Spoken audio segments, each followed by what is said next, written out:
Have you ever wondered if there's a perfect way to navigate the complexities of life? A well-trodden path that assures peace and fulfillment? Today we delve into the divine wisdom of the scriptures to explore God's perfect way. In the book of Psalms, chapter 118, verse 22, it is written, "The stone that the builders rejected has become the cornerstone." This cornerstone is God's perfect way. It's a path often overlooked, sometimes rejected, yet it remains the foundation of everything true and good. The prophet Isaiah, in chapter 55, verse 8, echoes the same sentiment.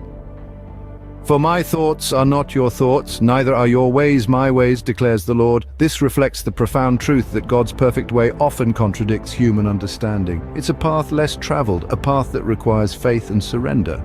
In the New Testament, the Apostle Paul, in his first letter to the Corinthians, chapter 1, verses 25 to 27, expands on this theme. He writes, "For the foolishness of God is wiser than human wisdom, and the weakness of God is stronger than human strength. God chose the foolish things of the world to shame the wise. God chose the weak things of the world to shame the strong." God's perfect way, therefore, might seem foolish or weak in human terms, but it's in this seeming foolishness and weakness that the power of God is fully manifested. It's a way that leads to humility, selflessness, and love, values that are often at odds with worldly wisdom. In the Gospel of Matthew, chapter 7, verses 13 to 14, Jesus says, "Enter through the narrow gate, for wide is the gate, and broad is the road that leads to destruction, and many enter through it. But small is the gate, and narrow the road that leads to life, and only a few find it." God's perfect way is that narrow road. It's not the easiest path. It requires sacrifice, patience, and perseverance, but it leads to life, a life of peace and fulfillment.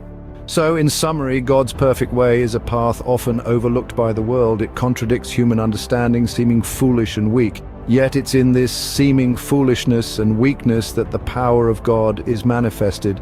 It's a narrow road that leads to life, a life of peace and fulfillment.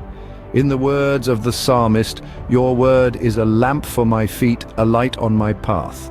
Psalms 119, 105. May we all find light and guidance in God's word as we navigate the journey of life, walking in God's perfect way.